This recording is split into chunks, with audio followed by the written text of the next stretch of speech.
That's what I'm talking about, son. Get you some of that daggone pie. Woo-hoo! Looky there. There's your bug-eyed big one right there. Getting started. We're getting started. Here's what I'm talking about. Gosh dang gorilla. Let's go, baby. Straight meat. God, look at that biggin.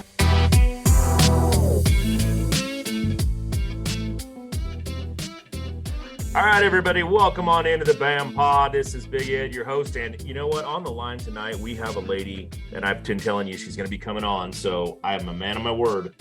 And we have Lea-Ann Powell. She is coming from a road racing background. She's now started to where she wants to fish the MLF. She wants to fish from the pointy end of the boat. She's been fishing the Cowboy division. She's down in Texas right now. She comes out of Georgia, and what I'm going to say is that she's got some passion for this sport. She's been doing really well out there, and we're going to talk to her today a little bit about what it's been like coming up from the amateur division and then trying to get up to that, that pointy end of the boat and run as a pro. So, with her tenacious attitude and the way she's been going, let's get her in here and talk to her a little bit. Lea-Ann, welcome to the show. Thanks for having me. I'm so excited to be here. Great. As I talked to you before, the show, and we kind of got to see where you're at and what you're doing.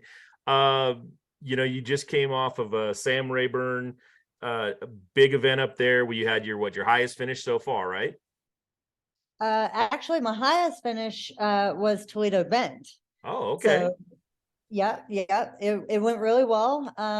I got 17th out of probably 175 plus, and just by the luck of the draw.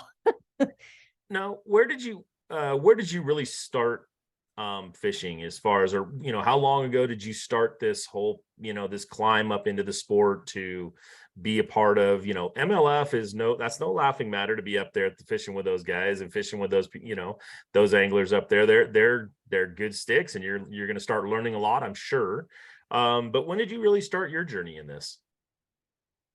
So I actually got proverbially hooked at a young age. My cousin Ashley took me fishing.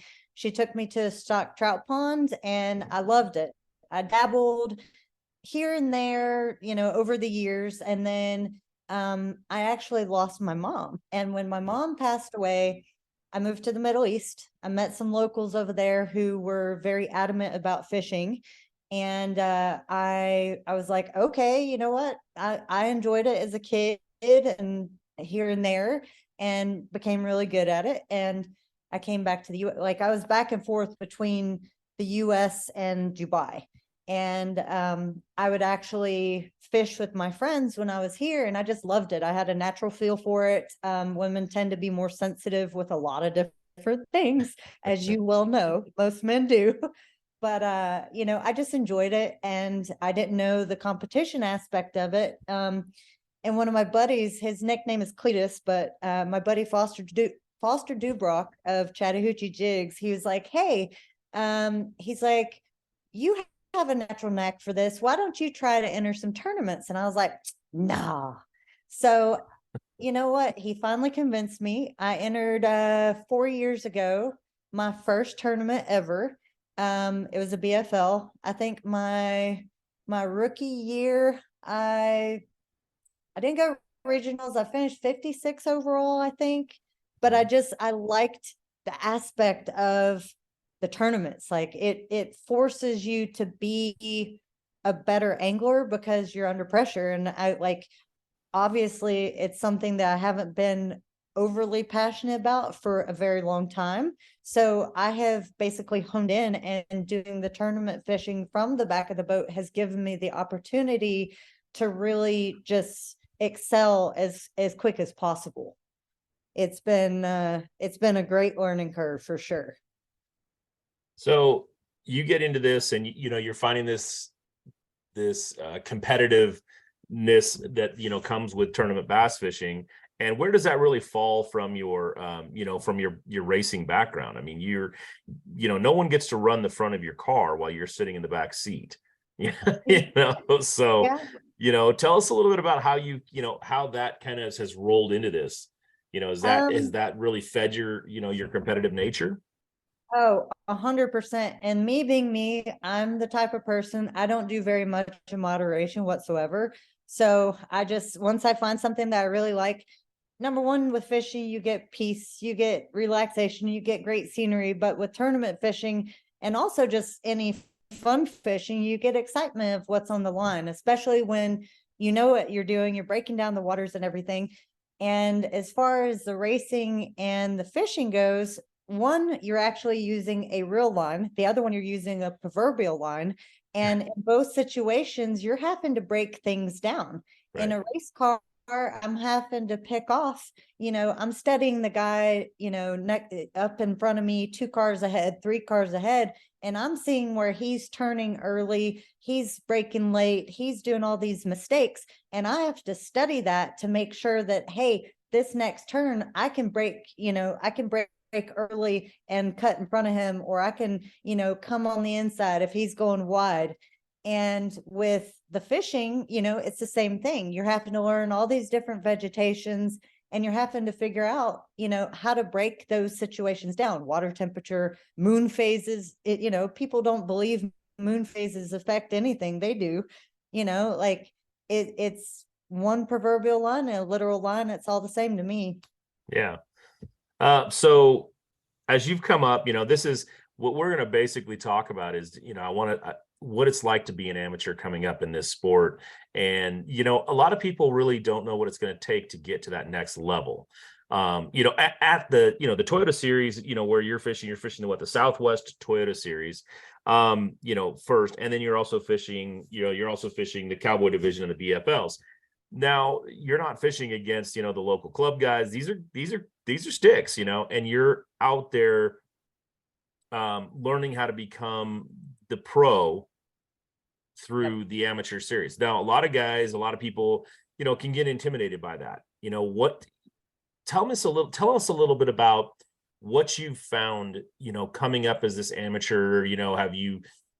What has it been like, dealing with some of the top pros out there? Because there's a lot of really good guys out there fishing these two levels. They've got some pretty good people. Yeah. Well, I'll tell you, it has been a big learning curve, first and foremost. I have had guys that have drawn me, and they actually called the tournament director and said, no, that's a woman, I don't want to fish with her. Like, okay, whatever. I'm out there to fish the same, just as you are. But I've had guys, they ask me where my standings are, and they say, okay, well, no offense, but your fish don't matter, and they will backboat me till the sun comes up.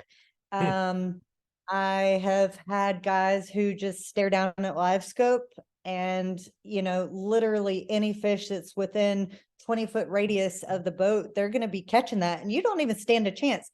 Hell, excuse my language, I watched one of my boaters, he caught 30 keepers right in front of me, and we were moving so fast, like anything I threw under the sun did not stand a chance. Like, I got bites, I caught shorts, but I did anything that was a keeper. It was a challenge. So it's a learning curve. It can be intimidating, but at the same time, like, what, you got to put your big boy pants on, your big girl pants on, and say, what, I'm not going to let this discourage me. I'm out there doing what I love.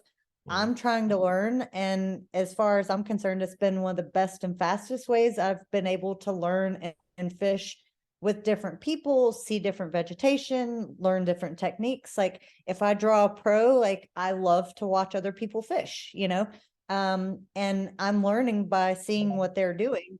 Obviously, if they're looking at live scope, not so much, but other instances, yes. And it's been both rewarding and somewhat frustrating, for sure. But all the frustration motivates me to be a better angler. Like, literally, I will fish as much as humanly possible, anywhere and everywhere.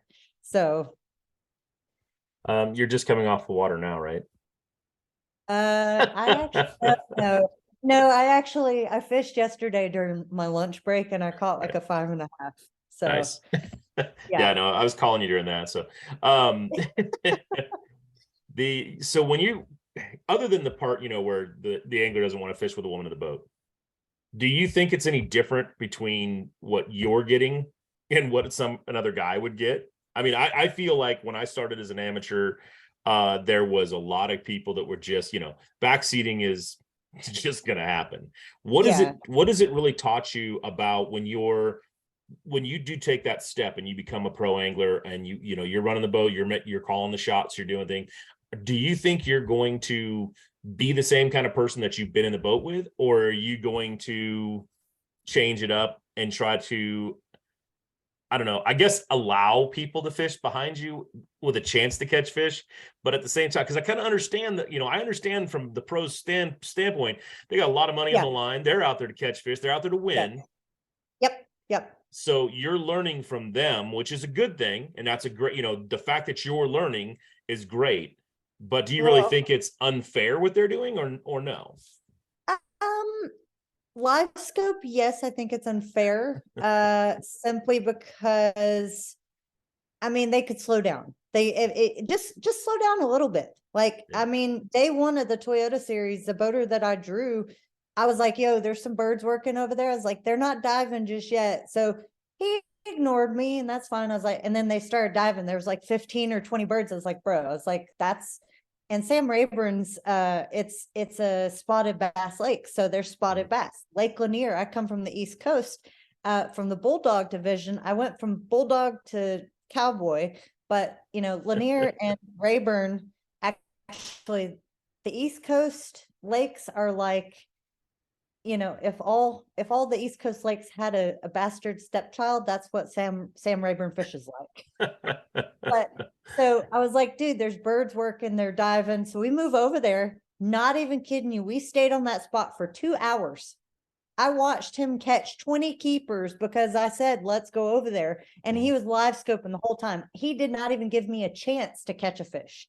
And the thing that is unfair, if the guys are pros and they're under contract and their sponsor is paying for them to be there, it is not fair for them to do the whole live scope thing. Sorry. Yes, I know there's money on the line, but if you're not even obligated to be there and it's you showing face, no, I disagree with it. But as a non-boater, the best thing that I can say is adapt. Like every boater that I have drawn has said, one of the best things about you, they're like, you adapt to everything that I'm doing. I'm like, you know what? I went out and I pre-fished, and that's the biggest thing too. A lot of people, they just want to show up to these tournaments and hop on the back of the boat with the guys, and you can't do that. Like, sorry, but like, I'm gonna go out and pre-fish just like everybody else does. I'm gonna get the seat time. I'm gonna know what's working. And then based on what my boater is throwing, I'm gonna do something that's gonna complement what he's doing so that I potentially can do a reconnaissance mission and catch what he's not catching. You know what I mean? Yep, I do. So I just, you got to adapt to your situation. And if he's throwing a chatterbait, throw a swim jig, like make sure you have something that's going to be complementary to what he's throwing, but not exactly the same. Okay. What does that really do for you when you decide you're going to take that step? What have you learned? I mean, I don't want to say what have you learned, but what's one of the most important things you have learned so far that's going to make you that better fisherman when you make that step? Coming from where you came from, saying, hey, this is day one, I'm on the water, I'm fishing. Now it's my turn to go make those decisions. What have you really taken from the backseat of the boat? Because a lot of people that are going to go into this and want to start, fishing these tournaments and being better, it's like, what should I be looking for? What should I focus on? What have you really, taken from, being back there? Be a little more kind to the people who are trying to be where you're at, but because they're getting on your boat, they're looking up to you. You know what I mean? And especially if you're sponsored by different companies, you're also there to indirectly sell those products, right? Like I'm a sponsor of anglers. I'm going to try and promote every company that I work for as much as humanly possible and be as positive as I possibly can. So that's number one. So you want to make your sponsors happy. You want the media to be happy. You don't want people sitting there saying anything bad about you. That's number one. Number two, once I'm a boater, I hope that I can help people catch fish. I hope that people are catching on the back of my boat. I can adapt to what they suggest. If it is within something that I have pre-fished and it's in the realm, if I'm not on fish and they've been on fish and they've actually done the legwork, I'm down. Adaptability, again, it goes back to that. Mm-hmm. Okay, so you were down. Let's start with the Sam Rayburn, event. You did pretty well there. You ended up getting up, and that was your first tournament, right? So you're talking about the BFL, right? Let's see. We had the the Toyota series is your first. I guess the Toyota series to me is kind of like that. Just one. It's the next step down from MLF itself, from the Pro Tour. Yeah. So you're fishing with really good anglers. Yes. Let me step back 1 second here, because you did say something. You got people that you're looking up to. Have you got to fish with anybody that you totally looked up to out there so far?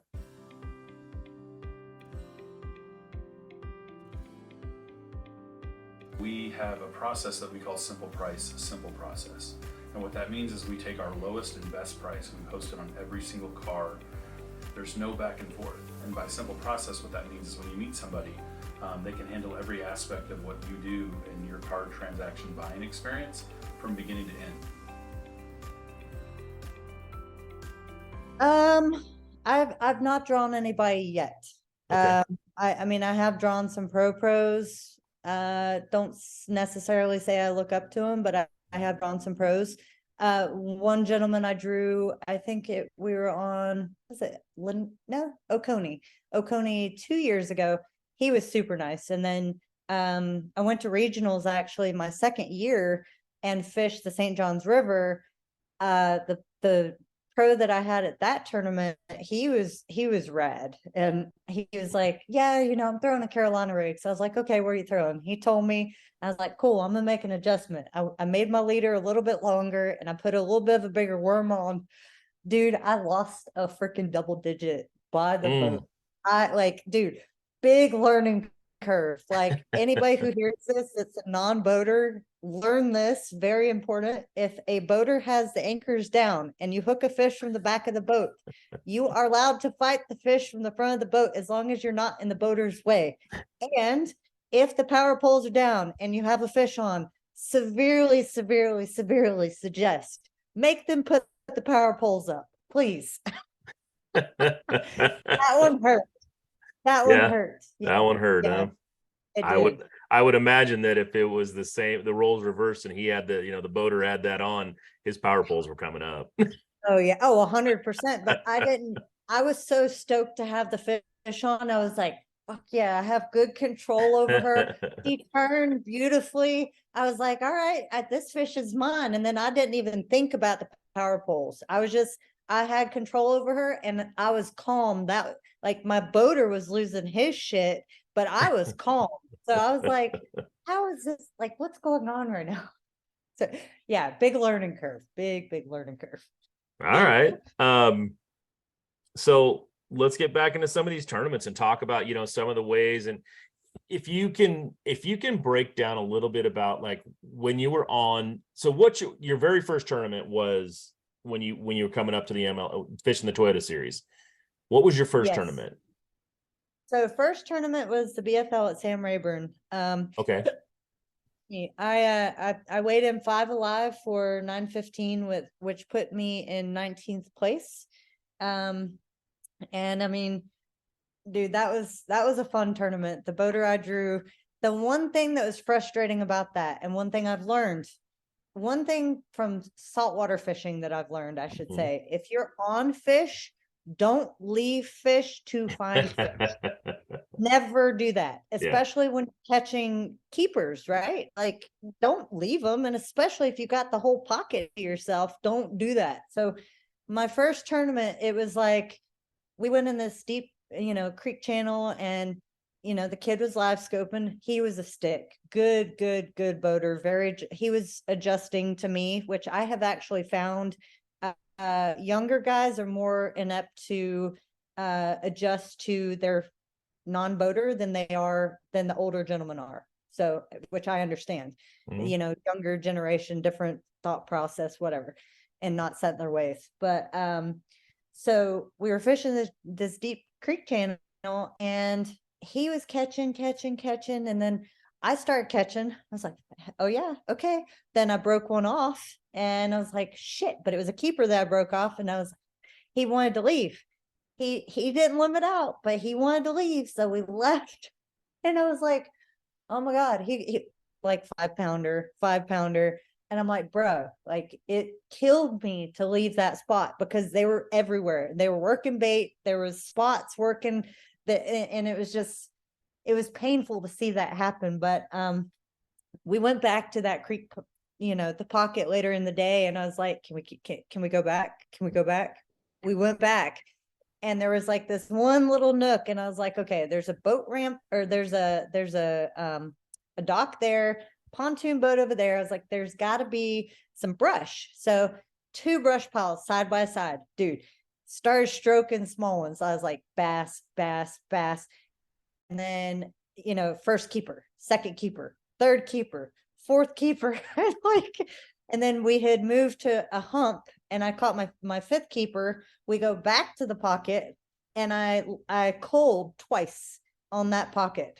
So I was so stoked. I learned a lot because it was the first time fishing Sam Rayburn minus the 2 days of pre-fishing before I hadn't fished Sam Rayburn in like 5 years for fun. So huge learning curve, but it taught me a lot for the Toyota series, you know, generally what to throw, what to do, and come to the Toyota event, dude, similar conditions. So I was able to fish the same.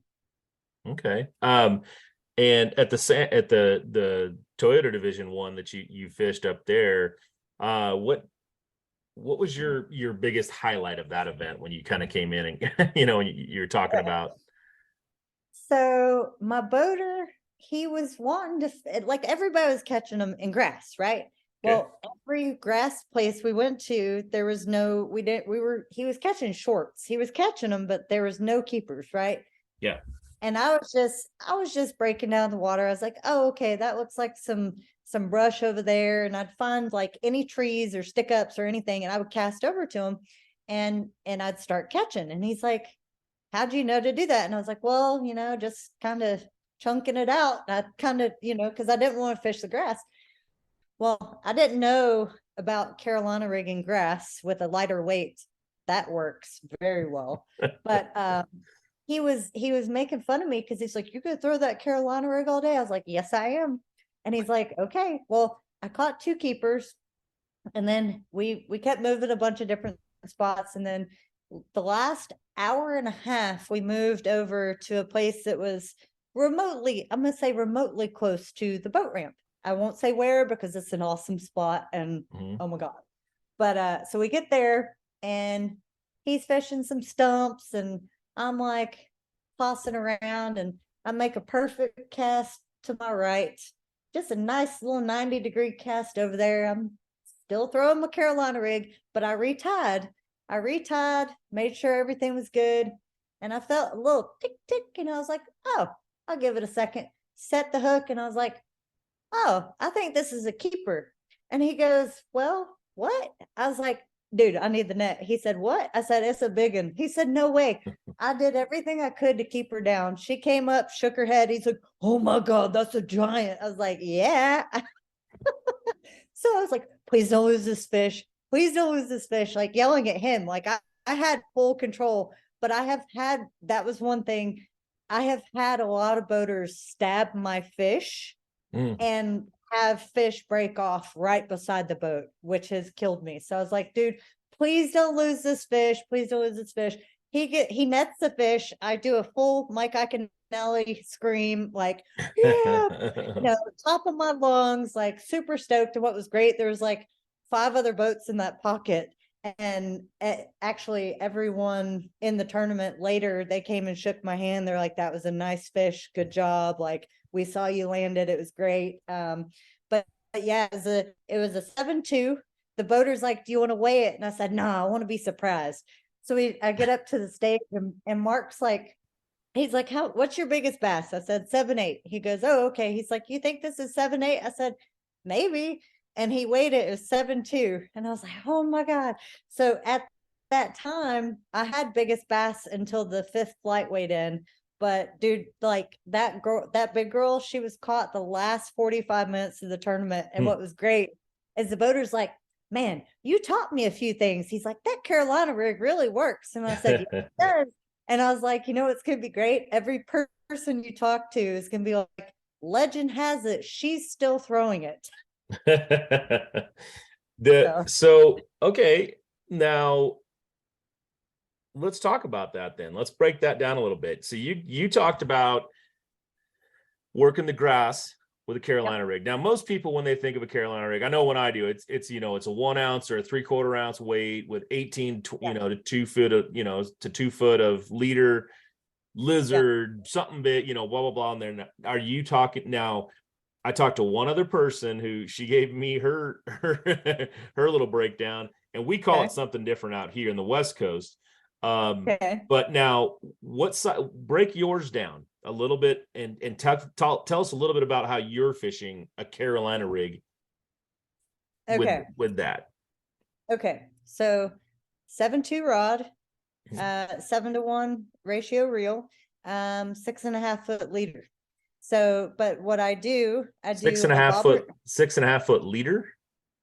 Yes. Wow. Yep.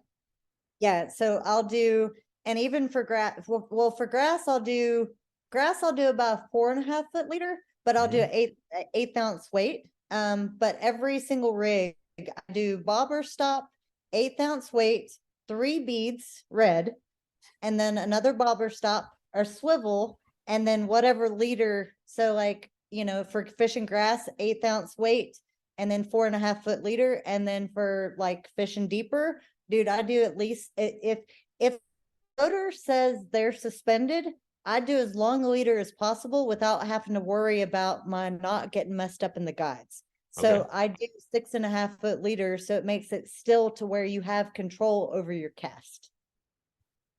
So. Okay, yeah, that's definitely different than what I've done in the past. Normally, you know, I'm weight. It works. Yeah, weight or you know, bobber stopper weight, and then like you said, couple beads, and then a swivel, and then like longest I think I've done is about 2 feet of leader. I've never done 6.5. That's a lot. That's a lot of leader.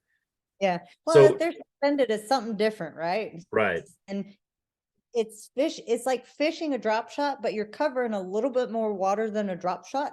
Yeah. And I mean, personally, I like it because you can dead stick it. You know, you can move it fast, you can move it slow, you can put a swim bait on, you can put a fluke on, you can put a worm on, and it all works. Even lizards work.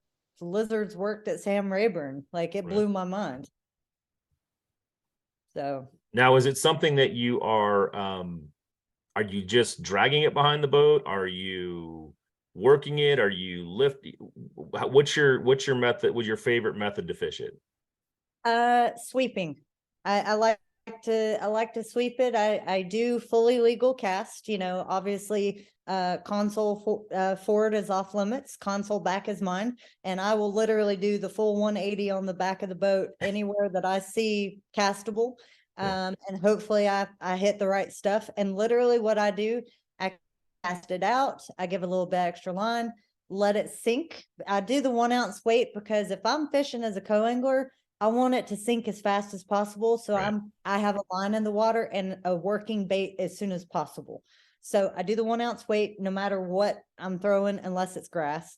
But so I let it sink, and then I literally pull it as fast as I can until I find any structure, whether it's a stick up, whether it's brush, whether it's even grass. And then I'll stop it. I'll pause it for like 10 to 15 seconds and then slowly move it. And then, you know, wind up and then slowly move it again. And then maybe a quicker interval in between, but I mix it up. So it's a different presentation, but it's mimicking something that's injured. Right. Right. So it works. You know, and that kind of leads me to a question, because you said something in there as a backseater or as a non-boater, I am trying to get things to fall a little faster so you can get a little more time out of it. The guy in the front of the boat is, he's just cruising along. Maybe he's still Yeah, in he's not reaction, maybe concerned not. about me. Yeah. Nope. So have you really found that you've had to adapt to heavier weights or fishing? How do you fish a reaction bait, or how do you fish something like that where you can't cast forward? You have to cast in your line. Bass U, folks. Information is pouring over. If you want to learn more about every lake, how to fish shallow, deep, in between, skipping docks and rocks and cranking, slow wiggling, chatter, smattering, you get it at Bass U. We got the best of the best. If somebody's ever caught a bass on something and perfected the technique, we got you covered. Get on Bass U TV, check it out, sign up, be a member, be part of it, folks. Keep learning. I'm Gerald Swindle. Subscribe to Bass U. So I had a mentor. His name was Kelly Pupo. His legend has it he still has the long white hair. He's the fishing wizard on the West Coast. He was one of my mentors, and he told me, he said, make every cast count. And the thing is literally when I'm fishing from the back of the boat, I have to make every cast count. So I have to wait until I'm set up for the right cast. If it's not a 90 from the boat, like, I have to just wait. And that's why I choose to run heavier weights, because I get my, worm down, or, whatever it is, down faster, so that I can adjust and start fishing as quickly as possible. Okay. And that's, those are important things that, people are, and I guess it makes it a little tougher for you to fish something that maybe you would fish one way if you were on the front, like you say, if you 100%. Yeah. 100%. It's Froggen, you follow, was it year before last? I had to wait for the boater to get past like different pockets. I'm like, hey, are you gonna fish that? He's like, oh no, you can have it. I was like, but the guy was telling me war stories the whole time. So I'm like, all right, cool. But what's crazy, I actually fish everything with a right hand reel except for frogging and a jerk bait. So everything else, frogging and jerkbait, I use a left-hand reel. Everything else is right hand, unless I'm using a spinning setup, which I try to not use at all. So yeah, it's different. Yeah. Well, and that's kind of unique, because I think a lot of people fishing as an AM or fishing at the back, finesse is really what they go to. Everybody else, the guy in front or the fisherman in front is power fishing and going along, quickly, and you're back there trying to finesse something, and get the spots that they're missing and hitting that. Yeah. So when you think about, I think about a lot of the backseaters really throwing, a lot of finesse and that sort of thing. But if you're trying not to, and you're hey, all the more power to you, I guess. And that's, maybe like you said, learning how to change up your weights and maybe go to making that cast count, or presenting something that wouldn't normally be thrown with a heavier weight, to get that, and learning how to fish that way. Yeah, I mean, I've just messed around a few random times. I was like, you follow pre-fishing. I would have gotten big fish for this tournament, but I was like, you know what? My buddy, he was backboating me like a champ. And I was like, I threw a heavier jig with a fluke on the back, and I was working it like a jerkbait. Boom, 517 crushed it. And he's like, what the hell? And I was like, something different, right? So, but it was a moving bait. And, it's just adaptability. You have to be able to break down what they're doing. Hopefully with the tournaments, it's random draw. You never know who you're fishing with till the night before the tournament. So when you get that guy's number, you have to call them and hope to God that they're being honest with how they're going to fish. Right. Right. And if they're somewhat honest, you have a general idea of how you're going to fish based off of how you caught them during pre-fishing. Right. So it's just adapting everything. Now, when you go, I don't know what the rules are, but when you're pre-fishing back there, do you bring your own boat? Or are you allowed, or do you have to get, hopefully someone you're with is there? Usually I fish with friends, or There is actually, for the BFL tournaments, there is a group on Facebook for the Phoenix Bass Fishing League, as well as the Toyota series. So I can post on there, hey, non-boater looking to pre-fish, if you have an open seat, please let me know. And then obviously let them know I'll help with gas, and then help, back the boat down and retrieve the boat.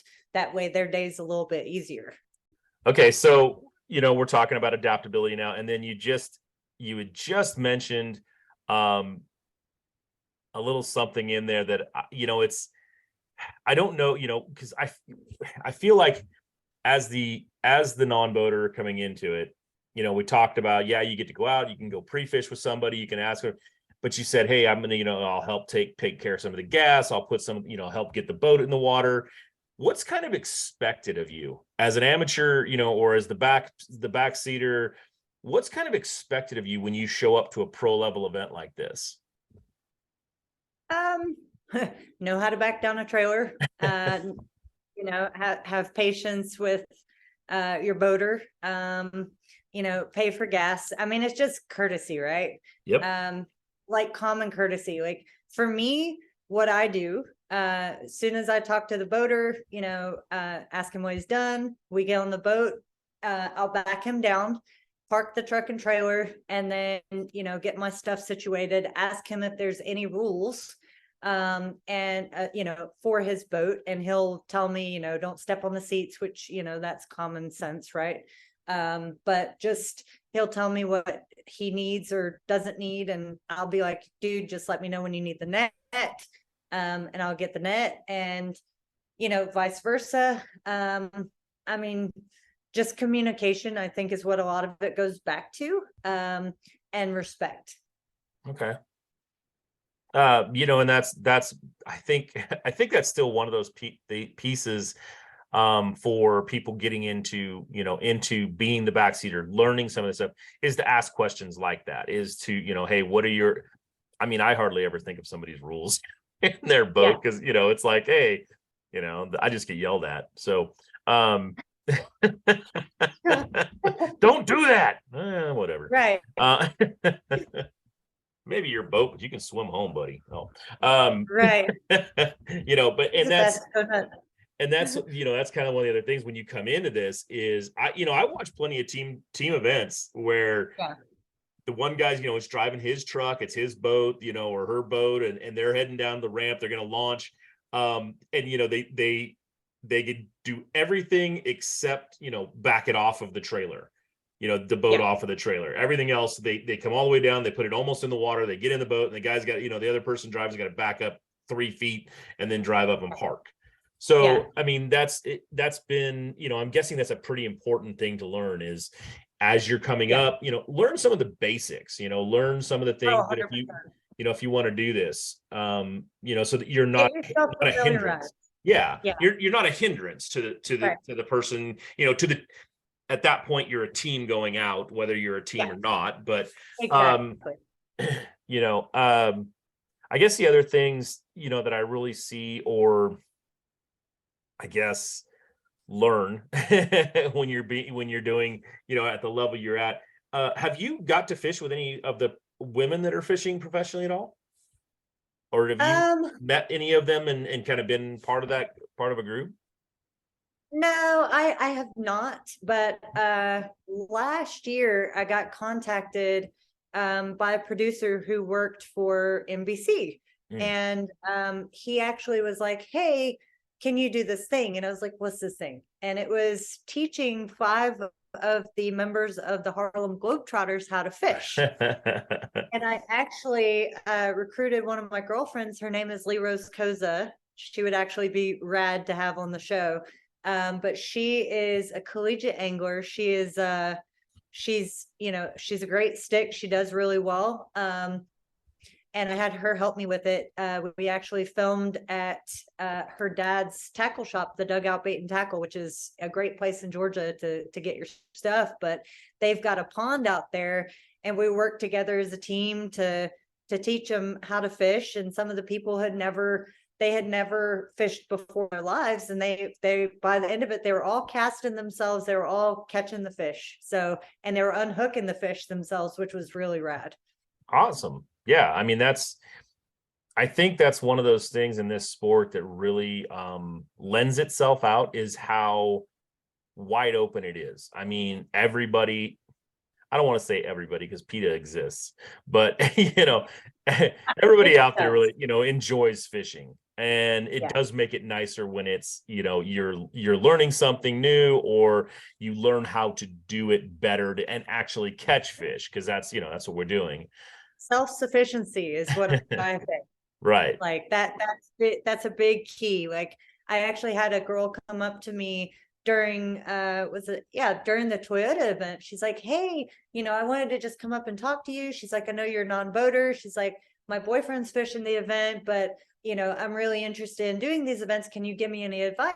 And I was like, can you tie your knot? She said, no, not too good. And then I was like, well, how are you fishing this? How are you fishing that? And I was like, just practice for years. Like, fish as much as humanly possible. Sit down in your garage, whether you're watching Netflix or in your garage, wherever. Practice tying knots. Be self-sufficient in everything that you do. That way you don't have somebody that's waiting on you, because when it's your turn to drive the boat, you're not going to have any of that yourself. So that's what I did before I even did the tournaments, like any of the pro or any BFLs, any Toyota, anything.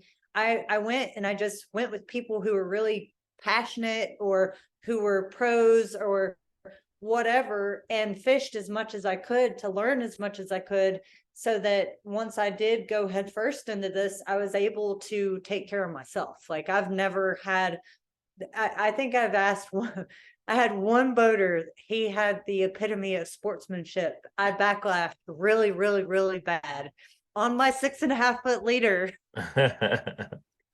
And he was like, you know what? I actually have a reel that you can use. And he loaned me a reel, which, by the way, that's a tip for anybody who's fishing as a non-boater. Always bring a spare reel just in case. But, like, just be self-sufficient, like, and make sure that you're able to know the ins and outs of what you're doing, and make sure that you have the stuff that's working, or the stuff that's complementary to what your boater is doing, because they're not there to assist you. They're there to fish themselves. You're not fishing against the boater. You're fishing against the other co-anglers. So you have to think about what they're doing as well. No, those are great. That's a great point. Great tips on just, being self-sufficient, learning how to do, I guess, everything a little bit, before you show up, because, yes, you're there. I guess, tell me if this is a correct quote, but when you're going out there, yes, you're out there trying to win money. Yes, you're trying to further your future in the sport, but you're out there for a cheaper guide trip, really. I mean, how many anglers do you fish with during a tournament? Against, like, co-anglers? No, I mean, how many, I don't know, maybe, I don't know how they work, but do you have, like, day one, you have this boater, day two, you have this boater, day three, you have. So for the BFL, we only have one. It's a 1 day tournament. So right. So I'm fishing against me against 200 plus people, right? Mm-hmm. And then for the Toyota is a 3 day event. So if you fish well the first and second day combined, then you fish third day, right? So my first Toyota event, the one recently, it was the first day was canceled because it was blowing balls. So they had canceled day one. So everybody fished day 2 and day 3. So it was just combined weighted those 2 days. But day 1 was a challenge because the guy was fishing live scope the whole entire time. And day 2, the guy, I was able to adapt to him way better because we weren't moving as fast.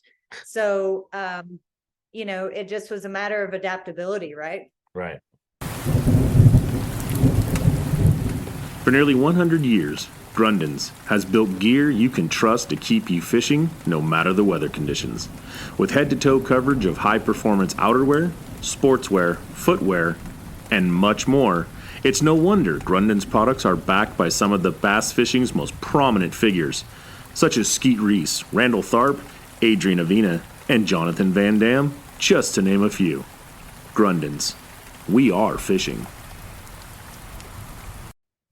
Okay. Yeah. Cause I was just, I look at it as you're out there.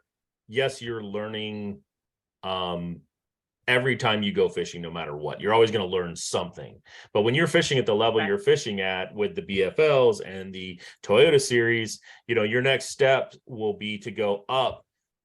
And you're basically going out there and you're helping these guys a little bit financially with fuel costs or help, like you said, getting them launched, getting them doing these things. So as an amateur, when you're learning all these things and you're seeing all these things, I mean, you're getting a very good guide trip for a reasonable price. Yeah, I think you could equate it to a guide trip almost. It's a guide trip of sorts until you start really trying to be competitive. There it is. That's when it starts, like, you're like, oh shit, I really gotta step it up. Like, oh, I have to change this, I have to do that. Like, and I mean, it's been a matter of just like I do fish saltwater, and fishing saltwater has helped me, I feel like, in the freshwater world, because I'm more sensitive to things that I don't think I would have typically been sensitive to. Such as? Just like the smaller bites, like, in the wintertime, we're wade fishing for, gator trout, which are 20, 25 plus inchers. And the slightest little tick can be the big bite. Like, and as far as bass fishing goes, it's the same thing. Like, when I first started, I was throwing just little cheapy rods, and I have gone and gotten better rods. And I actually have custom rods being built for my saltwater fishing, like a medium heavy, but with a fast action tip. Like, all that stuff matters. Like, your rods are your tools, your reels are your tools, and you have to factor all that in when you're fishing this stuff. Like, yes, you can go out and catch fish on a Shakespeare or a ugly stick. Right. There's guys that do it professionally, but you just have, there's all sorts of things that you have to factor in when you're doing it. So that kind of leads me to a question right there: is how many rods can you bring on the boat when you're NAM? Is there a rule that says, hey, you know what, don't bring any more than 5, don't bring, No, there's no rules against it. But the thing is like, for me, what I do, I will start with 6 to 7 rods during pre-fishing, right? And then I will break it down to like 4 rods for the tournament itself, because I don't want to spin myself out. I don't want to sit there, because number one, if you have too many rods on the deck, like, you're going to be fumbling, things can get tangled. That's less time of you being able to fish. Like, your line's not in the water that long, right? If you're untangling things, like, you're cutting into your fishing time. So there's that, but also you don't want to spin yourself out with too many different baits. Definitely have those baits in your box. If something's not working, cut it off, retie, and put the thing that is working on, but don't have too many rods to the point where you're going to spin yourself out and be like, oh shit, like, what do I throw? And, you're constantly throwing different things when something else works. Right. So. Well, I know that, as a guy who fishes the front of the boat a lot by myself in tournaments, I always start off with, I want to go out there and have 6 or 7 rods and, have it dialed down to 2 by the time tournament day comes after pre-fish. But I can also tell you this, that I've had a lot of days where I'm on the water, and by the end of the day, there's 45 rods laying on the front of the deck, So I kind of look at that, because guys are going to show up, I've had plenty of amateurs show up on the back of the boat, and it's like, dude, you can't bring all 30 of those rods. You just, it's, you're going to have to break it down. So when I look at levels like that, where you're up at that higher level, it's just one of those things, like you said, all the little things it takes to be, I don't know how to say it, but like a good non-boater. How, the best ways to be good non-boaters, because when you're going out there, you are coming from a competitive background. You love to fish. You're enjoying everything you're doing out here. And, it's one of those, how do you be that better, that person? You've gotten compliments, you've gotten, that sort of thing from your anglers. You know, is there something that you, I guess, because the other question is with you being a woman and you've had, you know, you've had a few interactions, I'm sure. You know, is there something else that you can tell the lady anglers out there? It's like, hey, if you're going to go out there and you're going to be timid, you know, get off the water. If you're going to be, you know, how to be respectful, how to be, you know, that I don't want to say respectful. That's kind of a bad word to use in this situation, but you know, how to be that, just be that other angler. Yeah, well, I actually had, so Mark McWaugh he is the tournament director for the Toyota series, and he is actually the person who twisted my arm, which thank you, Mark, for twisting my arm and convinced me to enter as, you know, a non-boater. And he actually, or was it my friend Theron Ashbury? He is a non-boater, but he does a few things with Bass Pro Shops, and he suggested, he tagged me in the BFL group on Facebook, which I'm actually trying to pull that up right now, and I gave a little simple breakdown on, for a female, which it could go for men too. I can read you verbatim exactly what I said if I can find it. Oh, here we go. So tips and tricks. Number one, know your storage, right? Mhm. Sitting on the left seat, you have rod space for 86 rods, ideally. If you're running fast, you're cutting waves, anything like that, you know, they have a rod tie down. If you have too many rods, it's going to affect your rods and reels, maybe affect how your lines are. But definitely make sure that I think 4 rods. So rules for a good boater or a good non-boater: always help load your boater in. You can back them down, park the truck and retrieve, etc. 4 to 5 rods are fine. Be prepared to tie yourself. Have a spare reel always, just in case you backlash, or be able to transfer one rig from another. Fish your strengths. Bring a shiwi. This is for the ladies, and just untuck your shirt. Don't pull the pants all the way down, untuck your shirt and cup yourself and go. As I use the motor to lean on. I've peed with boats within 50 yards, nobody sees. Make sure to bring personal wipes. I take Imodium the night before, so I don't have to make any poop stops. And because you don't want to cut into your fishing time, right? Right. Make sure to bring a bag to put all your spare stuff in, so it can go into the open compartment that your boater is supposed to provide. So I say bring sunglasses, shiwi, personal wipes, rods and reels, tackle bag, your life vest, gas money, snacks, and drinks. A can-do attitude. Not every boater is a dream draw. Fish your strengths and don't get discouraged. Remember, you can't catch fish without a line in the water. So those are my tips and tricks. Nice. Yeah. That's actually really covers a lot of it, and I would say just about all of it. So yeah, that's one of the better ways I've ever heard that put. So yeah, that's good. Good job. Appreciate you. Yay. Yeah, that's funny because I've never heard it written like that. So that's good. But yeah, and you know, and like you said, that does apply to men, women. Maybe not the shiwi part, but you know, other than that you know, that does apply to just about everybody. Is, you know, be out there and I love that not everybody's a dream draw. I mean, and that's the thing. It's a risk you take. You're rolling the dice every time you draw somebody. So, you know, you got to take what you're given and work with it. Right. Well, you know, we're getting up against the last of it here. Let's talk a little bit about some of your sponsors and how you've been, you know, accepted as far as like the way you're going, and how, you know, and how much longer do you think till you decide to take that step to the pointy end? Oh goodness. Have you saved up enough to buy a boat yet? I have not. So that is why I'm fishing the Toyota series, because the Toyota, if you win as a non-boater, you win a Phoenix bass boat. Fun fact. There you go. So that's what I'm going after. That's why day one of this first Toyota series was so frustrating, because like I would have done so good if I had caught fish on day one. Like I would have done super good. Like there was a chance I could, whatever. Yeah. Anyway, I'm salty about that. It's another day.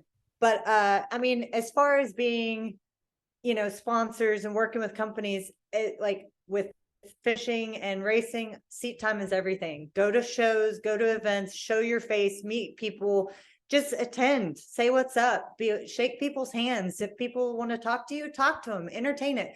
A lot of people don't talk to me. I guess I look what is it? What's the word? Unapproachable. Unapproachable, yes, or intimidating. That's Okay. another word. No, I don't know. But if people want to talk to me, I'll talk to them. I'll talk to them about fishing all day long. I don't care. I mean, I have had companies notice me because I'm staying with it. There, and people are watching.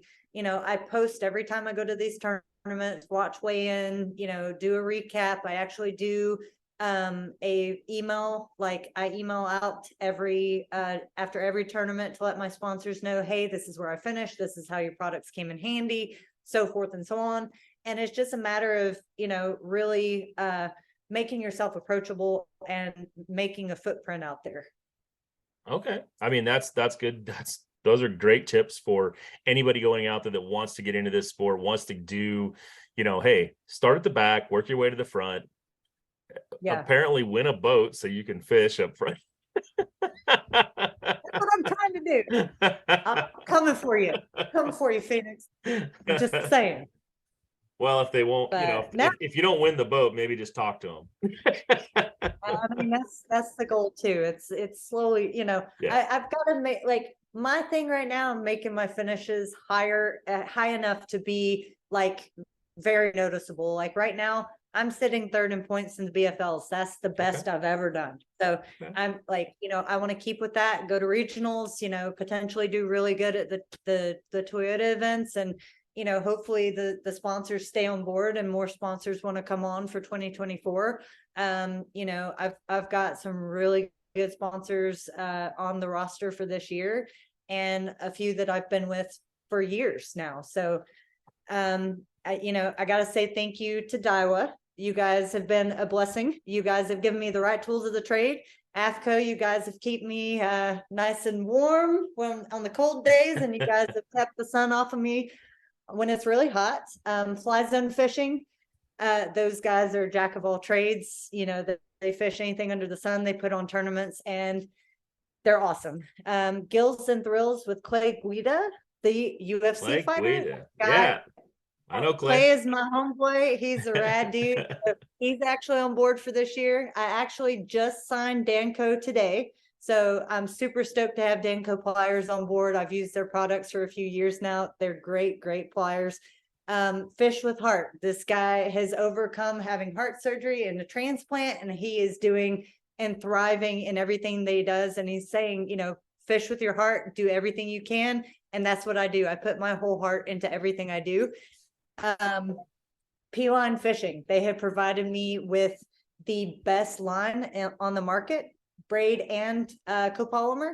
Red Tail Republic, they have kept my eyes protected and helped me see fish, especially when they're on bed.